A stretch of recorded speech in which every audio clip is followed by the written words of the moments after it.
देखो हमें उसने इधर जो सवाल दिया हुआ है, we were on section E का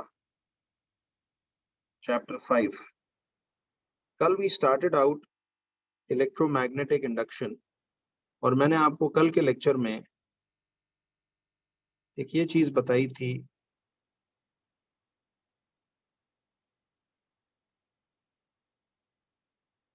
कि इलेक्ट्रोमैग्नेटिक इंडक्शन में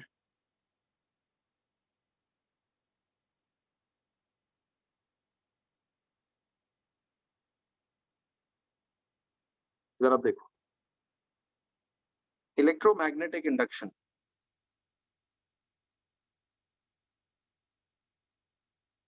जरा अब ये देखो, सवाल ये था बच्चों कि आपने कल जो बात की थी वो ये थी कि जी फेरेडेज लॉ तक हमने इसको बात कर ली थी। एक क्विक सी नजर मारना जरा सारी कॉन्सेप्ट्स के ऊपर, ताकि मैं फिर आगे चलूं आज इसके ऊपर।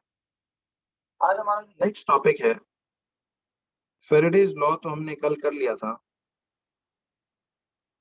Today the next topic is lenses law. ठीक है, लेंजेज लॉ हमारा नेक्स्ट टॉपिक है।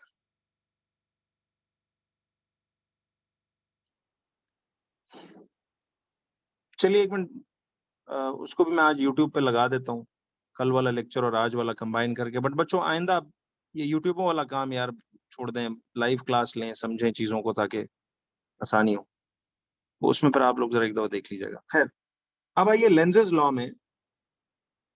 देखिए जी, मैंने आपको कल जो बात बताई थी, कल हमने एक एक्सपेरिमेंट किया था, याद है कि अगर एक बार मैग्नेट को पकड़ के कोई बंदा अपने हाथ की फोर्स से टुवर्ड्स द सोलेनॉइड लाए या अवे फ्रॉम द सोलेनॉइड खींचे, तो उस galvanometer attached to the solenoid पे एक डिफ्लेक्शन होती है।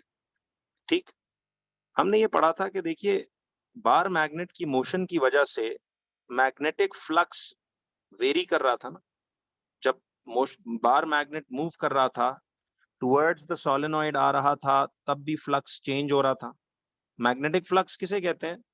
वो number of magnetic field lines who are passing through the cross sectional area of the solenoid, कि नहीं? तो जब आप बार मैग्नेट को टुवर्ड्स द सोलेनॉइड लाते हो तो भी फ्लक्स वेरी करता है, जब अवे फ्रॉम द सोलेनॉइड खींचते हो तो भी फ्लक्स वेरी करता है। तो इस दोनों तरह की सूरत हाल में याद रखिएगा कि इन दोनों तरह की सूरत हाल में मैग्नेटिक फ्लक्स वेरी करता है, और इसी फ्लक्स वेरिएशन की वजह से उस सोलेनॉइड के अंदर एक ईएमएफ इंड्यूस होता था या ईएमएफ जागता था। याद है? तो हमने इलेक्ट्रोमैग्नेटिक इंडक्शन को डिफाइन किया कि due to the variation of the magnetic flux an EMF is induced in a closed loop or circuit। ठीक है जी। तो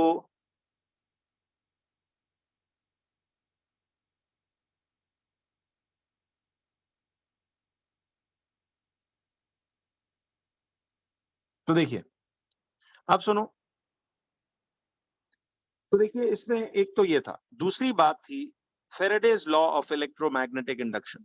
देखिए हम जितना स्पीडली मैग्नेट को टुवर्ड्स या अवे फ्रॉम द सोलेनॉइड ले जाएंगे, उतना फ्लक्स के जो अंदर चेंज की रफ्तार है, speed of the change of magnetic flux, वो ज्यादा होगा।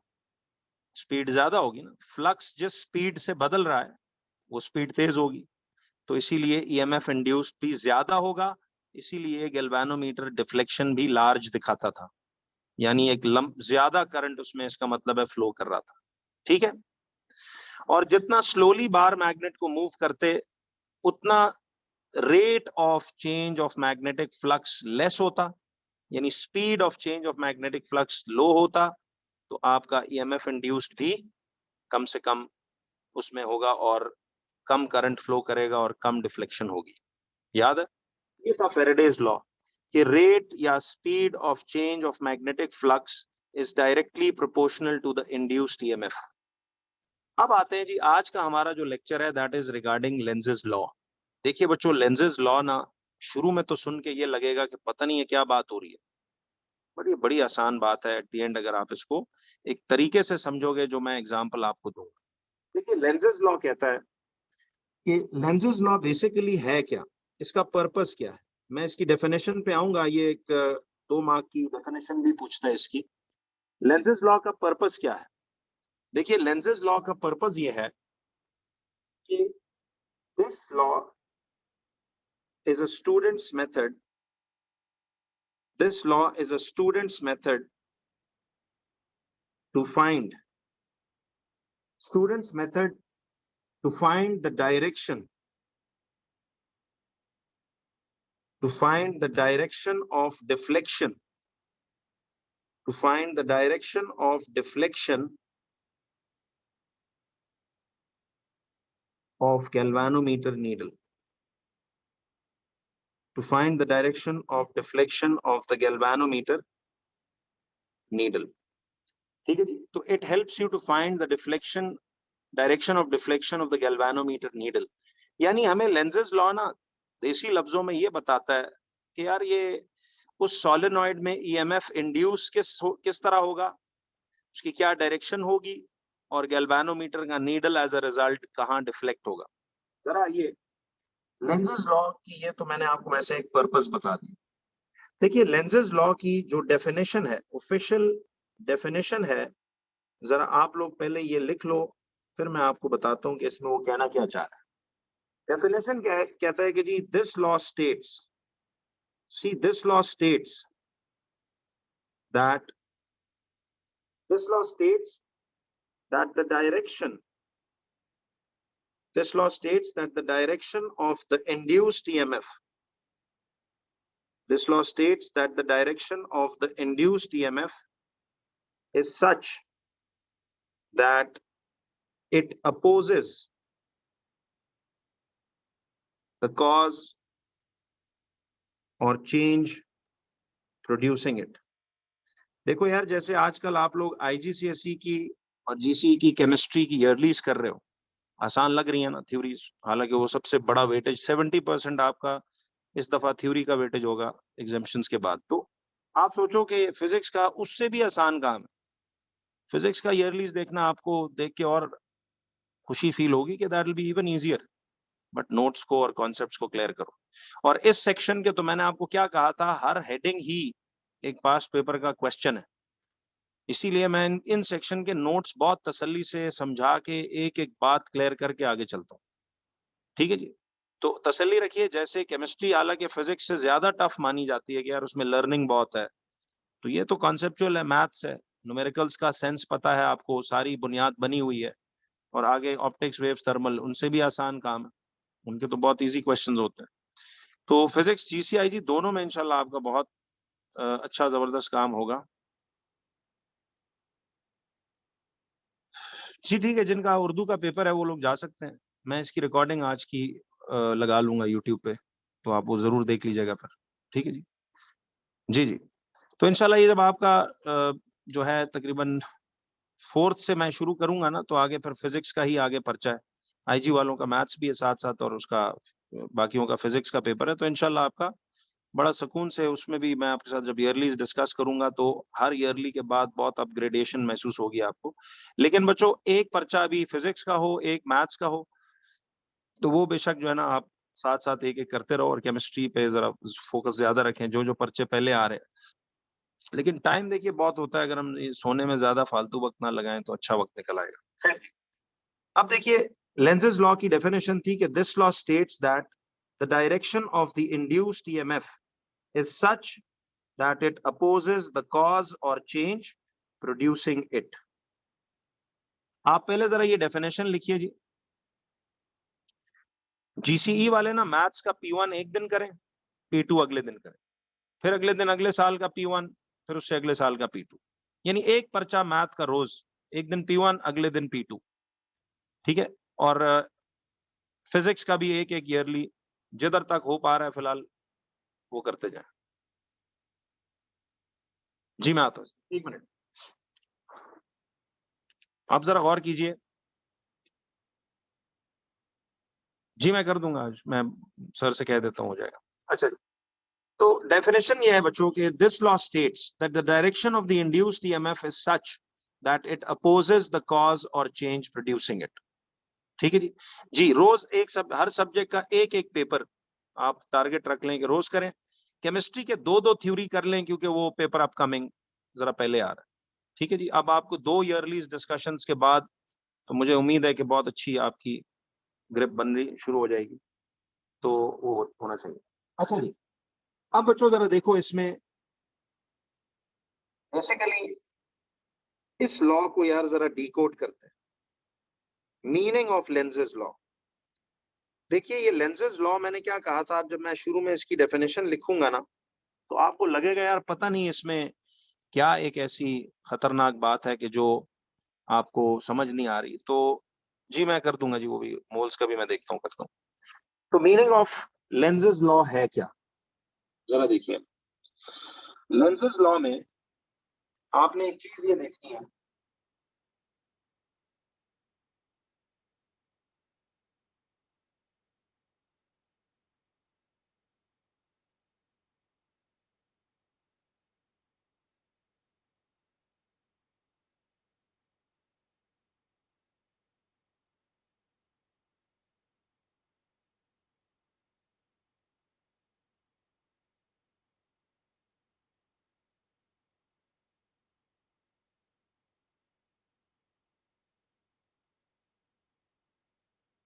तो अब देखो मीनिंग ऑफ लेंजेस लॉ क्या है बच्चों। देखिए लेंजेस लॉ बेसिकली क्या था जी, मोल्स में आप सिर्फ वो स्टोशियोमेट्री का कह रहे हो ना, वो जो स्टोशियोमेट्री कैलकुलेशंस थी बाकी तो आती हैं।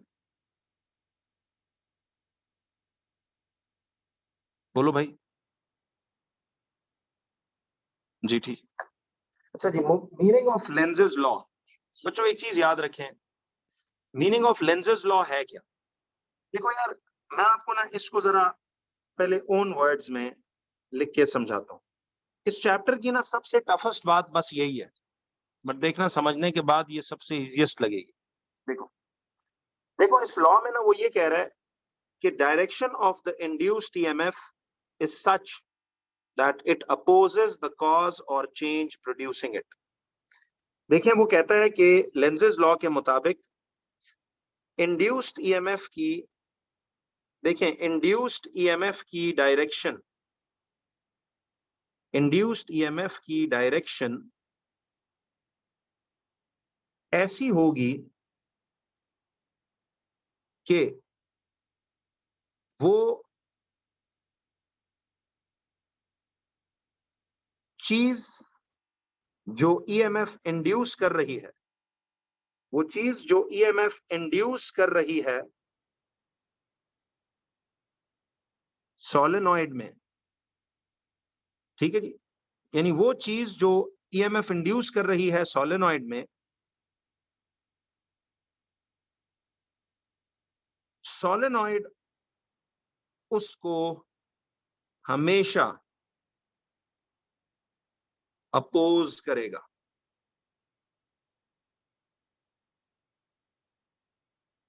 मैं आपको इसको और भी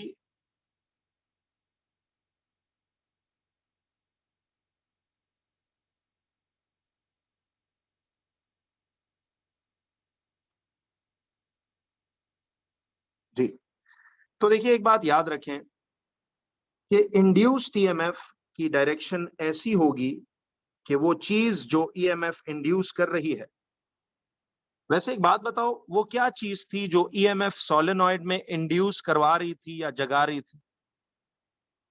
फ्लक्स वेरिएशन उसमें ईएमएफ जगा रही थी, लेकिन वो फ्लक्स वेरी किस चीज के थ्रू हो रहा था, मैग्नेट के थ्रू। तो असल में बिल्कुल सही है कि इन शॉर्ट देखिए ये तो मैंने फिर भी थोड़ा सा मुश्किल वर्डिंग्स लिखी है। मैं आपको meaning of short meaning of Lenz's law बताऊं तो आप ये सोचो कि ये जो सोलेनॉइड है, याद रखिएगा बच्चों कि सोलेनॉइड हमेशा, देखें सोलेनॉइड हमेशा बार मैग्नेट की मर्जी को अपोज करेगा। तो आपने सिंपली एक easy meaning of Lenz's law, चलो मैं ये बता देता हूं।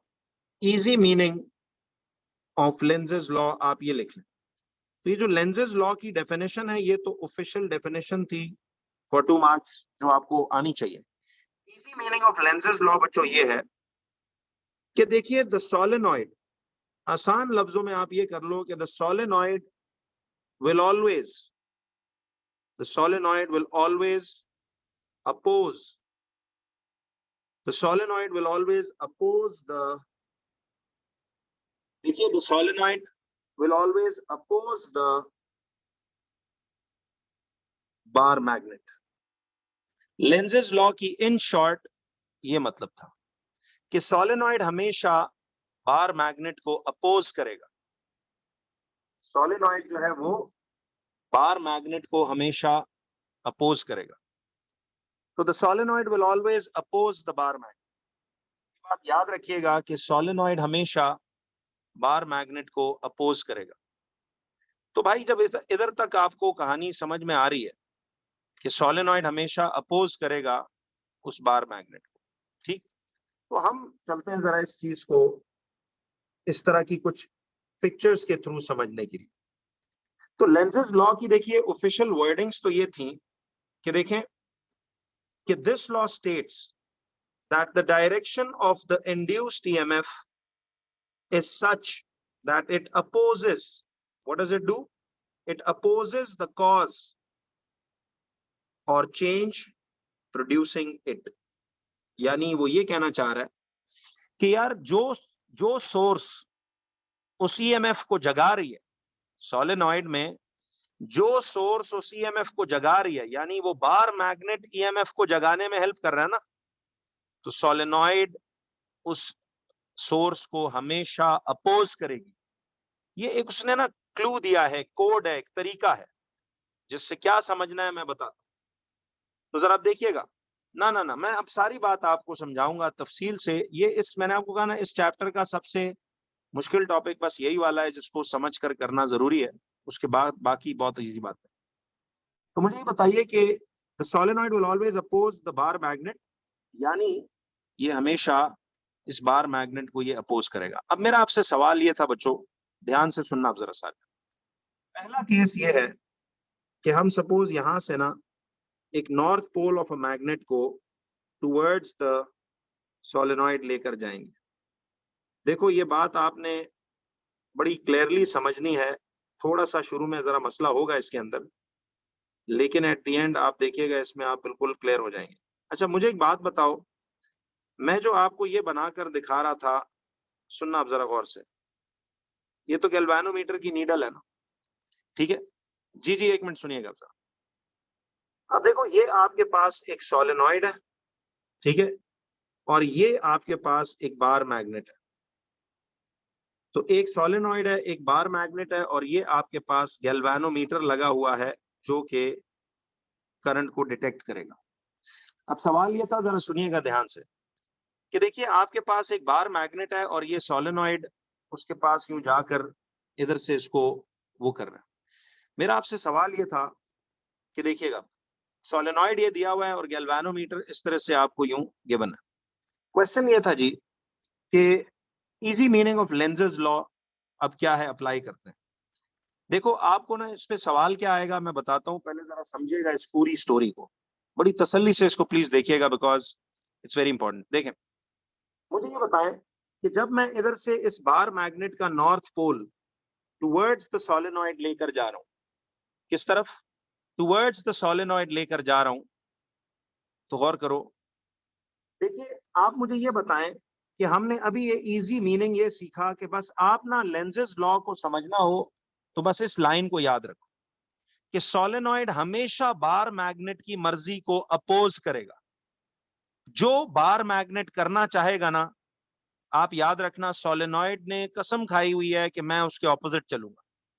यानी जो बार मैग्नेट की मर्जी होगी, सोलेनॉइड कहता है मैं उसके ऑपोजिट हरकत करूंगा। लेंजेज लॉ असल में ना इन शॉर्ट ये बात। अब मुझे ये बताओ कि आप जब बार मैग्नेट को टुवर्ड्स द सोलेनॉइड ले जा रहे हो, ठीक है, बार मैग्नेट को टुवर्ड्स द सोलेनॉइड ले जा रहे हो, तो बार मैग्नेट की ख्वाहिश है कि मैं सोलेनॉइड के करीब आऊं, दोस्ती करूं। तो सोलेनॉइड क्या करेगा, क्या वो उसको आने देगा अपनी तरफ या रोकेगा? बोलो, ऑपोजिशन किसको कहेंगे? कि बार मैग्नेट सी ये नॉर्थ पोल के साथ इस सोलेनॉइड की तरफ आना चाहता है, लेकिन ये सोलेनॉइड अपनी आदत से मजबूर उसे आने नहीं देगा, रोकने की कोशिश करेगा। क्या करेगा? कि सी ये बार मैग्नेट इसकी तरफ आना चाहता है, सोलेनॉइड की तरफ, लेकिन सोलेनॉइड इसको आने नहीं देगा। ऑपोजिशन इसी को कहेंगे ना, या आने देने को ऑपोजिशन कहेंगे। बिल्कुल, तो वो उसे आने नहीं देगा। और मुझे बताओ, अगर ये बार मैग्नेट अब इससे मायूस हो के अगर ये अवे जाने लग जाए, ये बार मैग्नेट अगर इससे अवे जाने लग जाए, अब बार मैग्नेट अवे जा रहा है तो ऑपोजिशन क्या होगी? कि ये सोलेनॉइड इसे आराम से जाने दे या अब जाने भी ना दे। तो बार मैग्नेट अगर अवे जाना चाह रहा है तो ये सोलेनॉइड अब उसको जाने भी नहीं देगा, यानी ढिठाई कर रहा है ना। जो बार मैग्नेट करना चाह रहा है ये उसके उलट कर रहा है। बार मैग्नेट जब करीब आना चाहता था तो सोलेनॉइड उसे आने नहीं दे रहा था, और जब बार मैग्नेट दूर जाना चाह रहा है तो ये सोलेनॉइड उसे जाने भी नहीं देगा। इसको ऑपोजिशन कह रहे हैं। Are you getting what I am saying? मैं ये बात ना जरा आपको एक नोटेबल उसमें लिखवाता हूं कि देखिए, when the bar magnet would want to come towards the solenoid,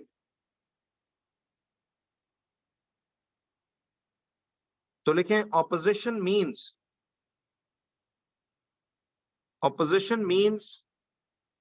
that solenoid will not welcome it. Solenoid will not let it come towards it. ठीक है? It will not let it come towards it. Means it will attract it, या क्या मतलब है इस बात का? It will not let it come towards it. क्या सोलेनॉइड अट्रैक्ट करेगा बार मैग्नेट को या रिपेल करेगा? रिपेल करेगा ना जी। अपोज का तो यही मतलब है कि means it will repel the bar magnet. तो सोलेनॉइड जो है वो बार मैग्नेट को रिपेल करने की कोशिश करेगा। क्लियर है बच्चों? और दूसरा पॉइंट कि when the bar magnet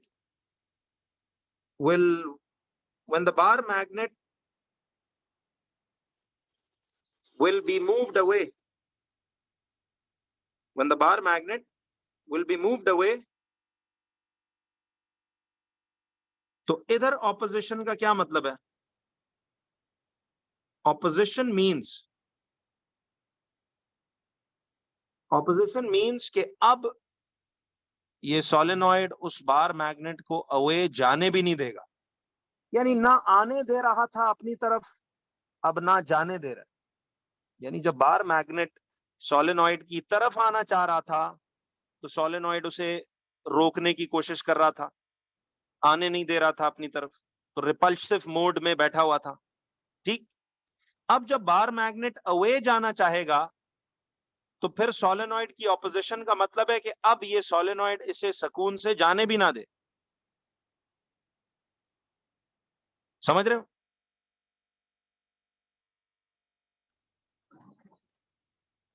तो हम कह रहे हैं कि when the bar magnet will be moved away, तो opposition means कि the solenoid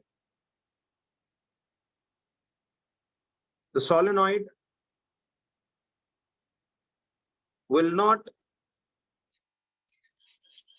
let the bar magnet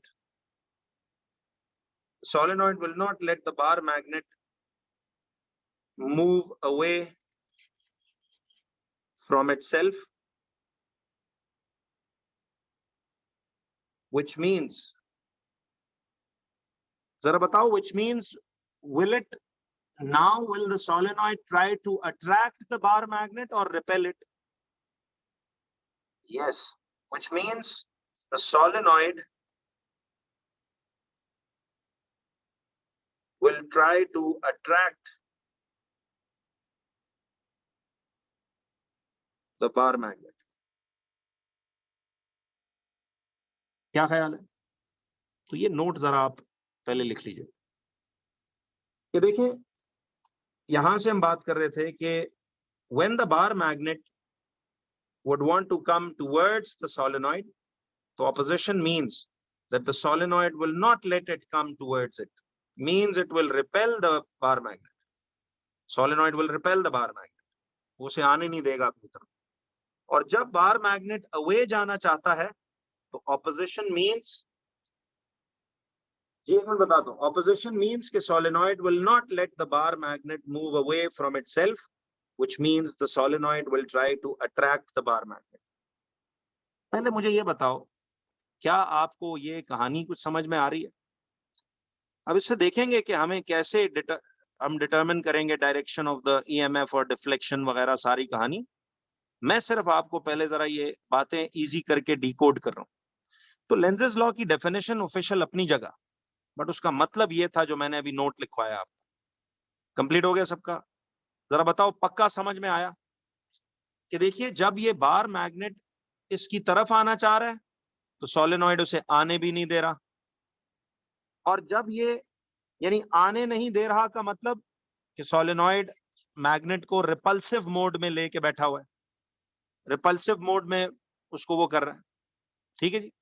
और जब बार मैग्नेट मायूस होके अवे जा रहा है, जब इसे हम अवे ले जाना चाहेंगे तो ये सोलेनॉइड अब इसे सुकून से अवे भी नहीं जाने देगा, पकड़ के रखने की कोशिश करेगा, अट्रैक्टिव मोड में आ जाएगा. समझ रहे हो?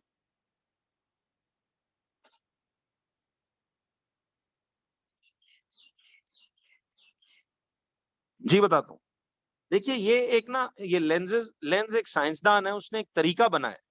जैसे हम नहीं ये बनाते अपने तरीके, इसी ने इस एक तरीका बनाया हुआ है स्टूडेंट्स के लिए कि ये पूरी कहानी को कैसे समझा जाए, कि ये डिफ्लेक्शन कहाँ होगी, ईएमएफ की डायरेक्शन इंड्यूस्ड कहाँ होगी, सारी बात. ये मैं आपको उसके उस बनाए हुए तरीके को डिकोड कर रहा हूं. ठीक है. तो इन शॉर्ट ये याद रखना बच्चों कि जब ये बार मैग्नेट सोलेनॉइड की तरफ आएगा तो सोलेनॉइड उसे आने भी नहीं दे रहा, रिपेल करके बैठ रहा है कि यार ये मैग्नेट मेरी तरफ ना आए, रिपल्सिव मोड ऑन कर दो. और जब बार मैग्नेट उससे अवे जाना चाह रहा है तो फिर ये सोलेनॉइड को फिर भी तकलीफ है कि उसके अपोज ही करना है. अब बार मैग्नेट अवे जाना चाह रहा है तो सोलेनॉइड उसे जाने भी नहीं दे रहा, अट्रैक्टिव मोड ऑन करके बैठ गया. तो यानी ना उसे अपनी तरफ आने देता है, रिपेल करता है जब वो उसकी तरफ आ रहा हो, और जब ये अवे जाना चाह रहा हो फिर उसका हाथ पकड़ लेता है, जाने भी नहीं देता. तो मकसद एक अजीब सा रवैया है. ठीक है जी. कि बार मैग्नेट उसकी तरफ आना चाहे तो आने भी ना दे, और बार मैग्नेट अवे जाना चाहे तो जाने भी ना दे. ये हरकतें हैं इस सोलेनॉइड की. जी बिल्कुल ऐसे ही है. जी जी. टॉक्सिक मामला है. खैर जी, अब आइए जरा अगली कहानी पे.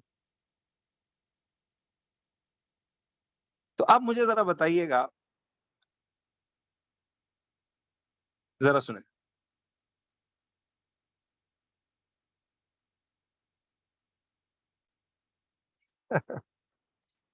अच्छा जी.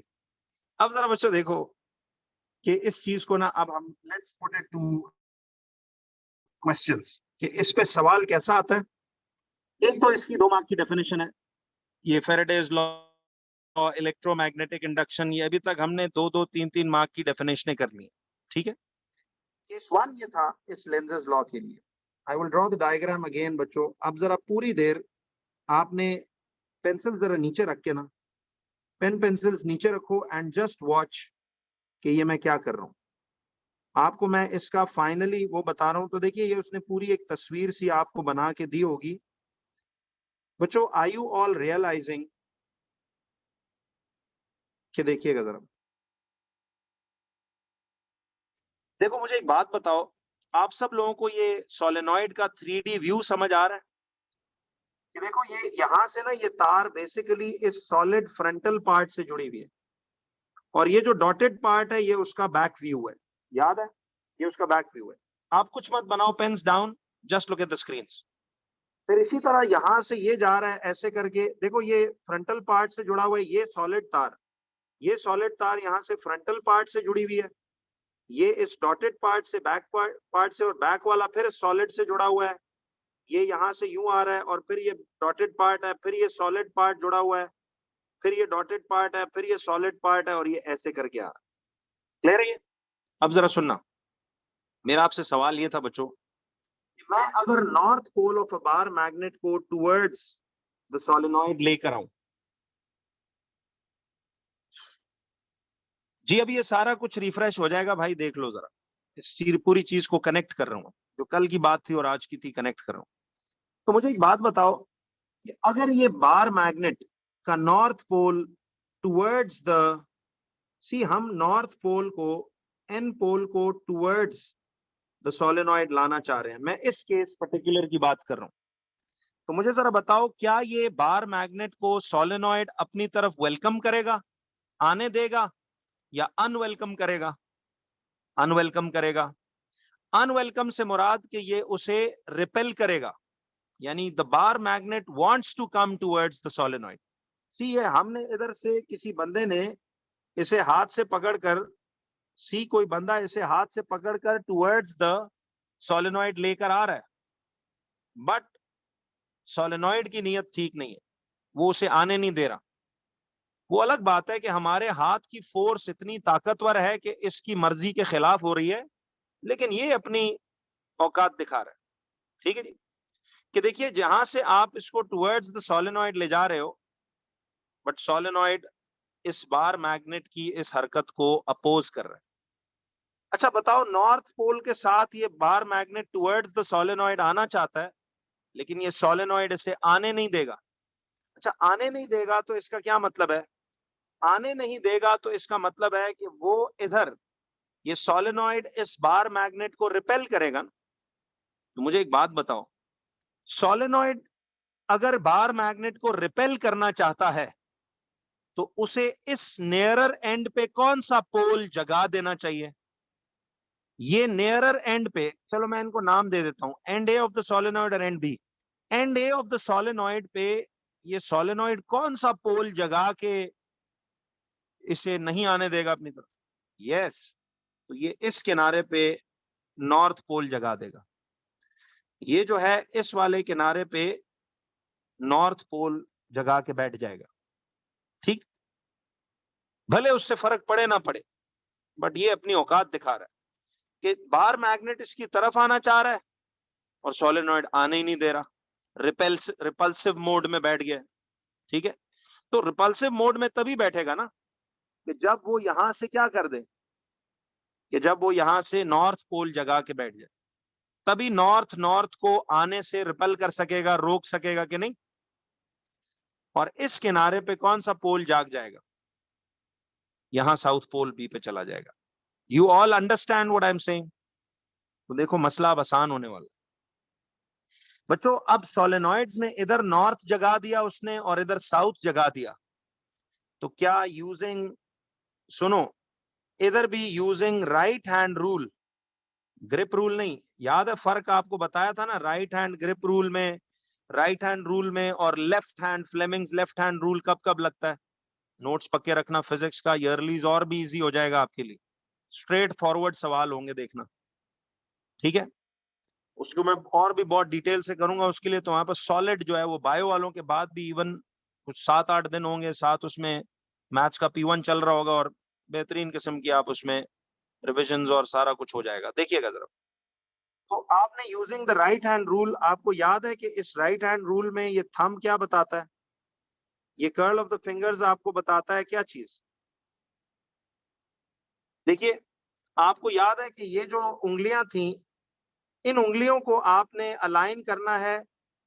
देखिए अब हम जिस तरफ इशारा करें वो नॉर्थ होता है, और ये करंट की डायरेक्शन इन द सोलेनॉइड को बताती हैं, याद है? ये बातें तो अब बहुत पक्की की थी उस वक्त सुकून के टाइम में। तो करंट इन द सोलेनॉइड को उंगलियों की वो बताएगा आपको, और थंब नॉर्थ की तरफ। तो मुझे एक बात बताओ बच्चों, आप अपना राइट हाथ यूज करेंगे। अब देखिए, वो जब इलेक्ट्रोमैग्नेट का कॉन्सेप्ट था तो उसमें तो इन फ्रंटल पार्ट्स में करंट की डायरेक्शन हमें दी होती थी, नॉर्थ हम ढूंढते थे। यहां रूल यही लगेगा, लेकिन अब रिवर्स फॉर्म में, कि आपको नॉर्थ के जरिए थंब पता लग गया, ठीक है जी, थंब पता लग जाएगा, तो फिर जिधर उंगलियां इशारा देंगी वो फ्रंटल पार्ट में करंट की डायरेक्शन नहीं होगी क्या? बोलो यस और नो। अब देखो, इसमें हमें नॉर्थ पता है, तो मैं अपना राइट हाथ का नॉर्थ, थंब को नॉर्थ की तरफ कर देता हूं। सोलेनॉइड में जहां नॉर्थ बन रहा है, मैं थंब को उस तरफ कर देता हूं। तो ये उंगलियों की डाइव कहां लग रही है? फ्रंटल पार्ट में उंगलियों की डाइव अपवर्ड्स लग रही है या backwards, sorry downwards? See, thumb is indicating to the नम, ये थंब को नॉर्थ की तरफ कर दो, जहां नॉर्थ इंड्यूस हुआ हो थंब को उधर कर दो। और उंगलियां फिर देखो कहां इशारा कर रही हैं। उंगलियां इशारा कर रही हैं कि फ्रंटल पार्ट में करंट कहां जा रहा है। फ्रंटल पार्ट में करंट कहां जा रहा है, बोलो। फ्रंटल पार्ट में करंट कहां जा रहा है भैया, बताइए। वो डाउनवर्ड किधर यार, क्या करते हो? ये तो करा दिया यार मैंने।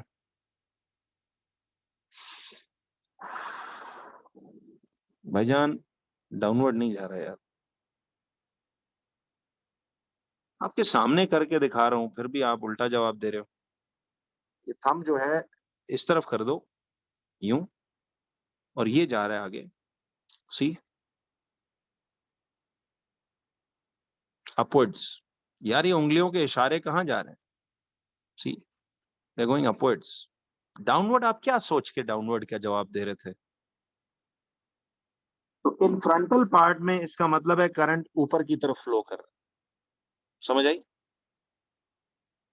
देखो दोबारा सुनो, मैं north pole of the bar magnet को जब टुवर्ड्स द सोलेनॉइड ला रहा था, तो हमने क्या पढ़ा कि बार मैग्नेट जब टुवर्ड्स आना चाहेगा तो सोलेनॉइड उसे आने नहीं देगा, अनवेलकम करेगा, रिपल्सिव मोड में बैठ जाएगा। तो रिपल्सिव मोड में मतलब ये अपने इस किनारे पे, एंड ए पे नॉर्थ पोल जगाए, तभी ये नॉर्थ नॉर्थ को रिपेल कर सकता है ना, और इसे आने नहीं देगा। मतलब एक कोशिश तो करेगा कम से कम। और इस तरफ साउथ हो गया। अब using that right hand rule, north को की तरफ थंब को कर दो। राइट हाथ का इशारा ऐसे बनाते हैं तो नॉर्थ की तरफ थंब आ जाएगा। देखो ये नॉर्थ है, तो थंब मेरा नॉर्थ की तरफ इशारा कर रहा है। तो फ्रंटल पार्ट में फिर उंगलियां कहां डाइव मार रही? ये उंगलियों के टिप्स एरो हेड्स थे ना, ये करंट के एरो हेड्स हैं। तो करंट कहां जा रहा है? फ्रंटल पार्ट में। इस सोलेनॉइड के फ्रंटल पार्ट में करंट अपवर्ड नहीं जाएगा, अपवर्ड जाएगा ना। जवाब पहले ही क्लियर दो ना यार। ये आपके पास अपवर्ड जाएगा ऐसे करके।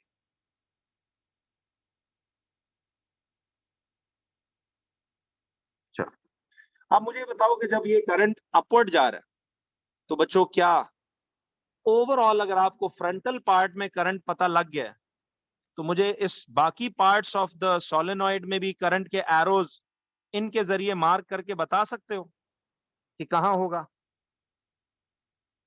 जी बताइए जरा। इस एंड ए पे, इस किनारे पे करंट कहां की तरफ होगा? विल इट बी डाउनवर्ड्स या विल इट बी अपवर्ड्स? अब जरा देखो, ये 3D व्यू समझने की जरूरत है बच्चों। ये एक केस सही समझ लो, केस 2, 3, 4 खुद पक्का होगा। देखो, यहां से करंट यूं जा रहा है, यहां से करंट यूं जा रहा है, देखिए ना, इधर से यूं गया होगा। ये पोर्शन आपको समझ है ना कि ये पोर्शन इस सॉलिड से जुड़ा हुआ है, और फिर ये सॉलिड उस बैक डॉटेड से जुड़ा हुआ है, और इधर से फिर करंट यहां से ऊपर आ रहा है, ये सॉलिड से जुड़ा हुआ है, ये डॉटेड से जुड़ा हुआ है, ये करंट इस तरफ ऊपर आ रहा है, और फिर ये सॉलिड से जुड़ा हुआ है। तो इसका मतलब है कि इस साइड पे करंट तो नीचे की तरफ हो गया, और यकीनन इस साइड पे करंट यूं गया होगा, इस साइड पे करंट यूं गया होगा, और इस साइड पे करंट यूं गया होगा ऊपर की तरफ। और फिर वाकई में इधर से सॉलिड डॉटेड से जुड़ा हुआ है, फिर सॉलिड से। तो ये पेन का डायरेक्शन देखो, क्या करंट अब उसके साथ बिल्कुल अलाइन नहीं हो रहा? जैसे फ्रंटल पार्ट में करंट जिस तरफ था, क्या अब ये पूरा एक साइकिल समझ नहीं आ गया कि करंट कहां जा रहा है? एंटी क्लॉकवाइज मोशन कर रहा है current. Do you all understand what I am saying? पहले जरा ये बताओ।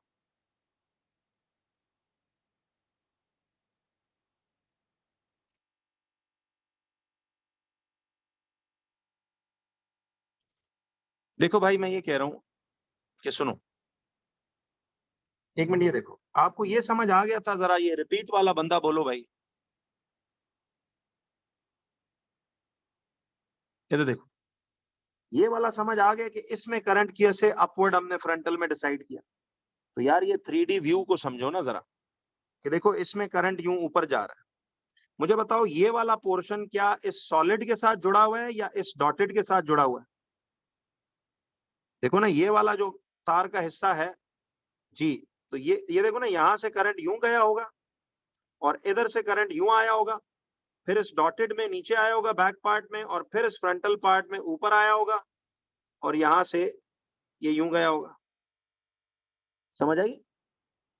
तो इधर से करंट फिर जाहिर है यूं आया होगा, और इधर से करंट यूं गया होगा, और इधर से करंट फिर, तो अब साइकिल सेट हुआ है। देखो, अब साइकिल सेट हुआ है ऐसे, एंटी क्लॉकवाइज। अब क्लियर हुआ? करंट इसका मतलब है, देखिए करंट यहां से यूं जा रहा है, इधर से यूं नीचे, फिर इधर से फ्रंटल में ऊपर, फिर बैक से नीचे फ्रंटल में ऊपर, और फिर इधर से ऐसे और ऐसे जा रहा है। तो बच्चों अब जरा देखो, डिफ्लेक्शन की डायरेक्शन कैसे पता लगी, सुनिए।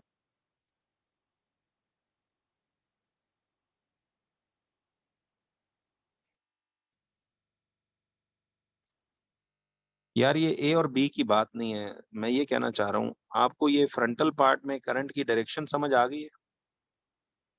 फ्रंटल पार्ट में ये तो आ गई ना।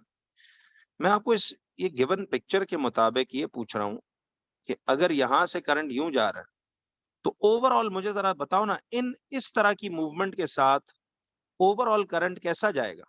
How will you decide this?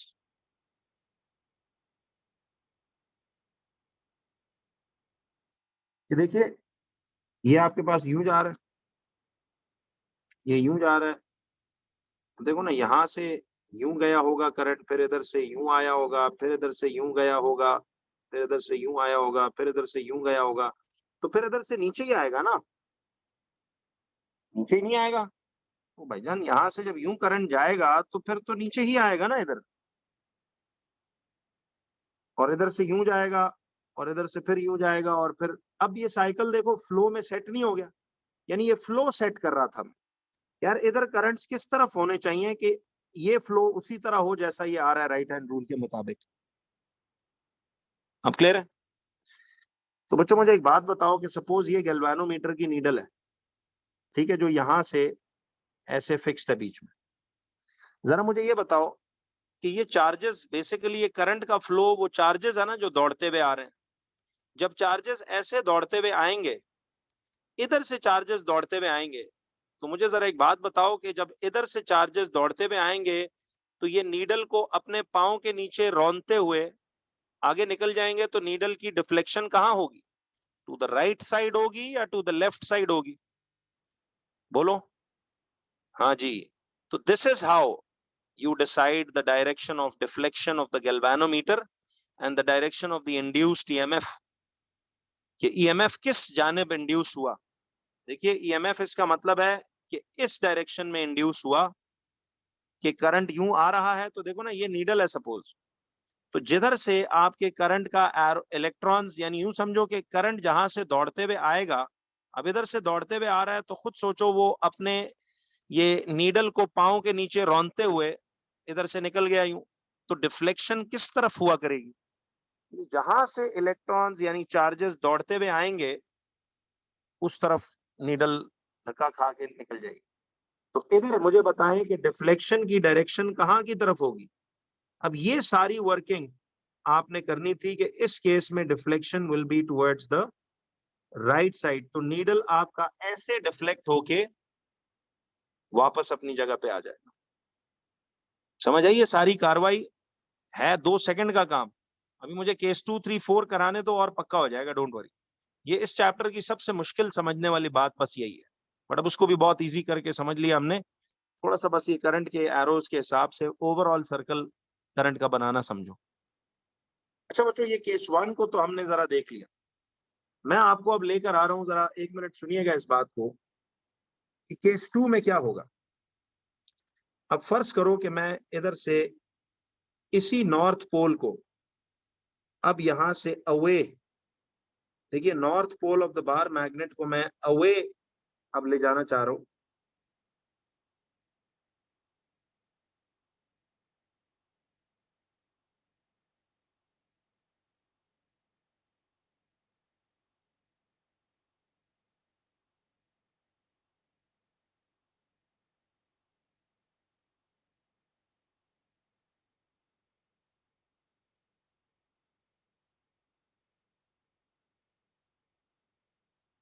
जरा बच्चों अब ये ना सोचना कि यार ये उसका ऑपोजिट केस है तो लेफ्ट पे ही डिफ्लेक्शन होगी, बट साबित करके देखें। अच्छा मुझे ये बताओ कि यार अब ये north pole of the bar magnet away जाना चाहता है, तो क्या ये सोलेनॉइड से आराम से अवे जाने देगा या नहीं देगा?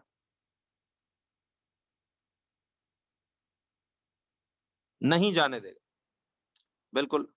अच्छा अब जब नहीं जाने देगा तो मुझे बताओ कि ये and A of the solenoid पे वो कौन सा पोल, अच्छा बताओ जरा, जब नहीं जाने देगा तो सोलेनॉइड अट्रैक्टिव मोड ऑन कर लेगा या रिपल्सिव मोड?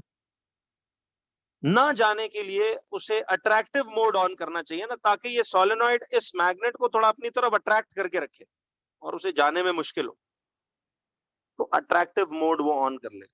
तो मुझे बताओ कि फिर इस एंड ए पे अब कौन सा पोल वो सोलेनॉइड जगा देगा कि जो इसे अट्रैक्ट करे? यस, अब इस जानिब साउथ पोल जाग जाएगा और इस तरफ चला जाएगा आपका नॉर्थ पोल। समझ आई कहानी? बोलो भाई। ये मतलब था, लेंजेस लॉ ये बात कर रहा था कि जो बार मैग्नेट की ख्वाहिश होगी सोलेनॉइड उसके उलट करेगा। जो बार मैग्नेट करीब आना चाहेगा तो यहां नॉर्थ अगर करीब आ रहा है इधर नॉर्थ ही जगा देगा, रिपेल करेगा। जब नॉर्थ अवे जाना चाहेगा तो इधर साउथ जगा देगा ताकि उसे खींच के रखे, जाने ही ना दे। तो अब again using the right hand rule, ये आपने याद रखना है, मैं तो यहां लिख कर बता रहा हूं ना कि using the right hand rule.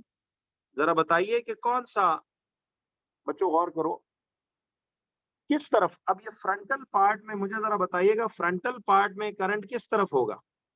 ये डार्क साइड जो है फ्रंटल पार्ट, जरा राइट हैंड रूल लगाओ। देखो थंब को नॉर्थ की तरफ करो, नॉर्थ जिधर होगा आपने थंब को उस तरफ करना है। मुझे बताएं नॉर्थ इधर है ना, अब राइट हाथ यूज करो, तो देखिए थंब को मैंने किस तरफ इशारा कर दिया? नॉर्थ वाली साइड। तो फ्रंटल पार्ट में करंट अब कहां डाइव मार रहा है?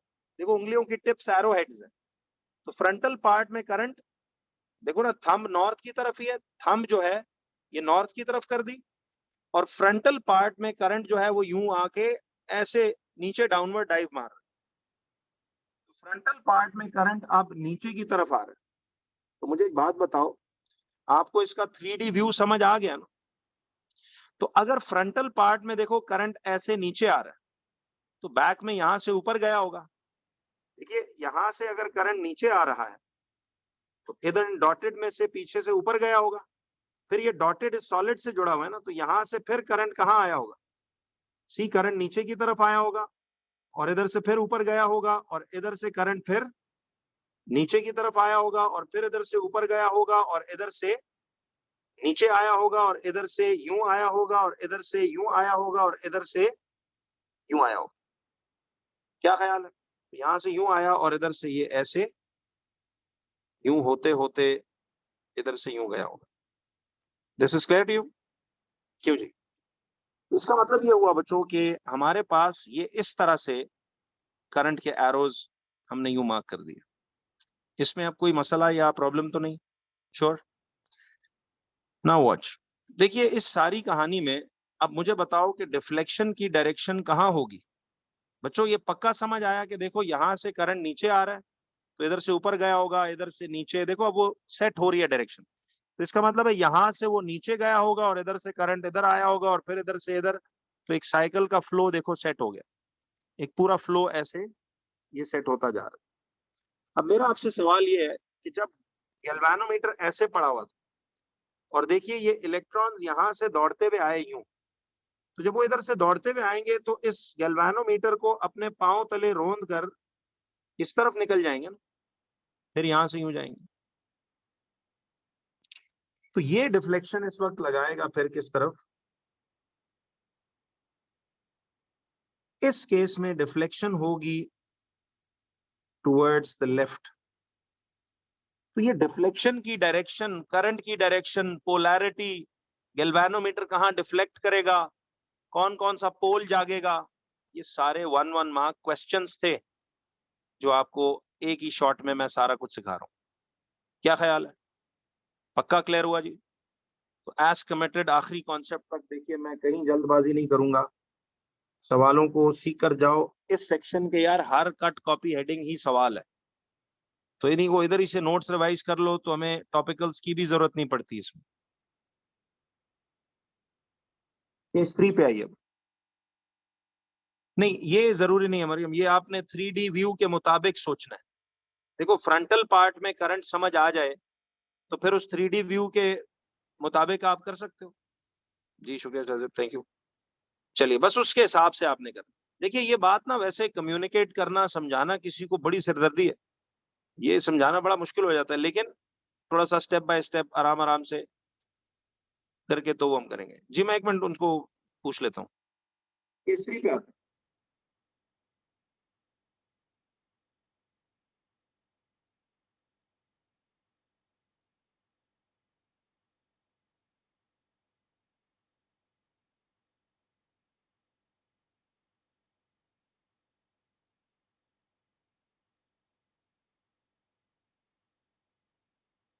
जरा बच्चों, अब देखो, मुझे ये बताइए कि अब इस केस में, सॉरी है, ये पोलैरिटी जरा बदल दें, ये साउथ पोल कर दें और अब ये नॉर्थ कर दें। अब देखिए, अगर मैं साउथ पोल को टुवर्ड्स द सोलेनॉइड लेकर आऊं, जरा ये कंप्लीट करते हैं ताकि बात एक सेट में मुकम्मल हो जाए। जरा बताइए बच्चों कि जब मैं साउथ पोल को मैं टुवर्ड्स द सोलेनॉइड लेकर आ रहा हूं, तो मुझे जरा जवाब दो कि साउथ पोल को जब मैं टुवर्ड्स द सोलेनॉइड लेकर आ रहा हूं, तो जरा गौर कीजिएगा कि साउथ पोल को जब मैं टुवर्ड्स द सोलेनॉइड ला रहा हूं, तो मुझे ये बताइए कि ए वाले एंड पे कौन सा पोल जागेगा और बी वाले एंड पे कौन सा पोल जागेगा। देखो, see now the south wants to come to the solenoid, तो क्या ये सोलेनॉइड बच्चों इसको अट्रैक्ट करेगा या रिपेल करेगा? बोलो। रिपेल करेगा ना, आने नहीं देगा, वेलकम नहीं करेगा, रिपल्सिव मोड रख के परे परे रखने की कोशिश करेगा। तो साउथ अगर उसकी तरफ आना चाहता है तो वो तभी रिपल्सिव मोड होगा ना जब वो इधर साउथ ही जगा दे। बिल्कुल सही है। और इस तरफ कौन सा पोल जगा दे? नॉर्थ पोल जगा दे। अग्रीड? पक्का हो गया नहीं? तो अब जब ये जाग गए, पोलैरिटीज डिसाइड हो गई, तो कौन सा रूल यूज करेंगे? राइट हैंड रूल यूज करते हुए जरा बताओ, फ्रंटल पार्ट्स में करंट की डायरेक्शन किस तरफ होगी? फ्रंटल पार्ट्स में करंट की डायरेक्शन जरा डिसाइड करो बच्चों, किस तरफ होगी? देखो, राइट हैंड रूल लगाएंगे ऐसे कि देखो, थंब जो है वो नॉर्थ की तरफ हो, तो फ्रंटल पार्ट में उंगलियां ऐसे नीचे डाइव कर रही, तो इसका मतलब है कि करंट इस केस में भी नीचे की तरफ आ रहा है। पहले ये मार्क करके अब सोचो कि ओवरऑल करंट का डायरेक्शन, इनके मुताबिक करंट का ओवरऑल डायरेक्शन क्या बनेगा? जरा देखिए बच्चों, ये यहां से सॉलिड नीचे है तो इधर से डॉटेड ऊपर गया होगा, इधर से करंट फिर ऐसे आया होगा, सॉलिड से नीचे, डॉटेड से ऊपर, फिर इधर सॉलिड से नीचे, इधर से इधर, इधर से इधर और इधर से इधर। तो अब जरा साइकिल देखो, सेट हुआ है ना? देखो, ये करंट यकीनन ऐसे ही गया है, तो ये आपने पूरा सोच लिया कि यूं क्लॉकवाइज आ रहा है। तो अब मुझे बताओ कि फिर इस केस में डिफ्लेक्शन किस तरफ होगी? गैल्वानोमीटर नीडल की डिफ्लेक्शन टुवर्ड्स द राइट होगी या टुवर्ड्स द लेफ्ट होगी? जवाब दो। यस, बाकी लोग भी बोलें। डिफ्लेक्शन उसकी लेफ्ट की तरफ होगी। कि देखें, ये नीडल एकदम इस तरफ झटका खा के वापस आ जाएगा। यानी अगर इधर ऐसे था और इलेक्ट्रॉन्स यहां से दौड़ते हुए चार्जेस आ रहे हैं, तो आप खुद सोचो कि चार्जेस इसको अपने पांव तले रौंद के इधर से यूं जाएंगे, समझ रहे हो? तो ये एकदम ऐसे लेफ्ट पे डिफ्लेक्ट करेगा। केस 4 पे आइए जरा, कि देखें अब आप अगर साउथ पोल को अवे ले जाना चाहो, देखिए अब साउथ पोल आप अवे ले जा रहे हो,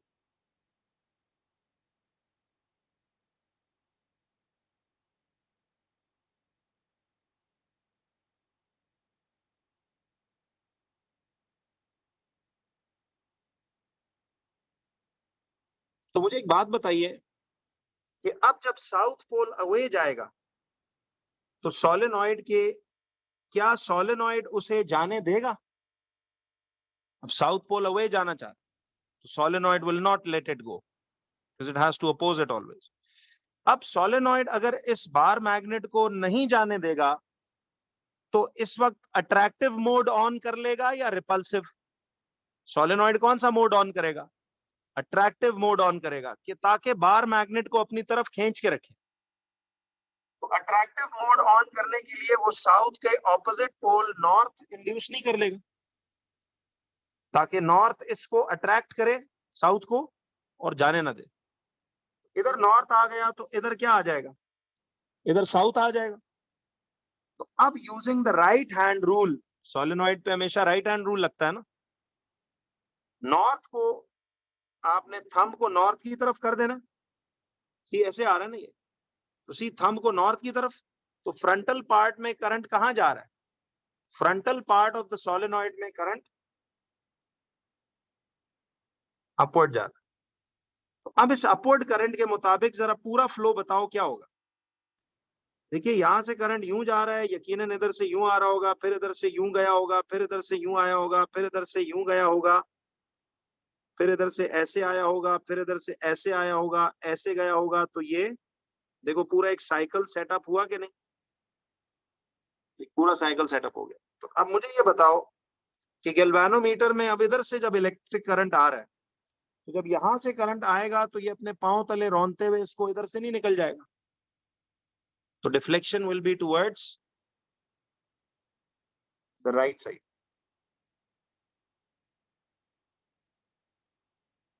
ठीक है जी, डिफ्लेक्शन जो है राइटवर्ड्स इसमें हो जाएगी। बच्चों do you understand what I am saying? जी ये बड़ा एक हार्ड कॉन्सेप्ट होता है, लेकिन चलिए हमने इसको जरा स्टेप बाय स्टेप समझा, इसलिए आसान हो गया। खैर, तो बच्चों अब मुझे एक बात बताओ, अगर गौर करो केस 1 2 को मिला के देखो, जरा एक मिनट देखना। केस 1 2 में एक मिनट छोटी सी बात आज की आखिरी करते हैं, फिर बाकी देखेंगे ऐसे, कि जब मैं नॉर्थ ईस्ट की तरफ ला रहा था तो देखिए मिसाल डिफ्लेक्शन राइट पे हुई, जब नॉर्थ अवे ले जा रहा था तो डिफ्लेक्शन लेफ्ट पे हुई। देखो आपने बार मैग्नेट को एक चक्कर टुवर्ड्स दिया है और एक चक्कर अवे दिया, तो करंट की डायरेक्शन रिवर्स हुई है कि नहीं? देखिए जब नॉर्थ टुवर्ड्स आ रहा था तो करंट सपोज उस तरफ था, एंटी क्लॉकवाइज। जब अवे खींचा तो करंट उसी वक्त क्लॉकवाइज हो गया। तो मुझे बताओ ये एक्सपेरिमेंट कौन सा करंट प्रोड्यूस करने वाली एग्जांपल है? क्या ये डीसी करंट प्रोड्यूस हो रहा है या अल्टरनेटिंग करंट? यस। तो ये था अल्टरनेटिंग करंट प्रोड्यूस करने का तरीका, कि आप बार मैग्नेट को एक दफा टुवर्ड्स झटका दो, एक दफा अवे झटका दो, तो करंट एक दफा क्लॉकवाइज प्रोड्यूस होगा, एक दफा एंटी क्लॉकवाइज प्रोड्यूस होगा। ठीक, तो जब आप बार मैग्नेट को देखिए to and fro to and fro to and fro move करते रहोगे, तो करंट भी अपना direction clockwise anti clockwise, clockwise anti clockwise, clockwise anti clockwise change करता रहेगा। इस ऑल्टरनेटिंग करंट को, ये जो करंट अपना एक साइकिल में क्लॉकवाइज एक साइकिल में एंटी क्लॉकवाइज चल रहा है, इस करंट को ही हम ऑल्टरनेटिंग करंट कहते होते हैं। क्या ख्याल है बच्चों? तो this experiment, the last note for this आप यहां पे लिख सकते हो कि this experiment is a method of producing, देखिए this experiment is also a method of producing AC current, method of producing alternating current. This is a method of producing alternating current. तो ये बेसिकली ऑल्टरनेटिंग करंट प्रोड्यूस करने का एक तरीका या एक जरिया है। समझ में आता है? क्यों भाई बोलो?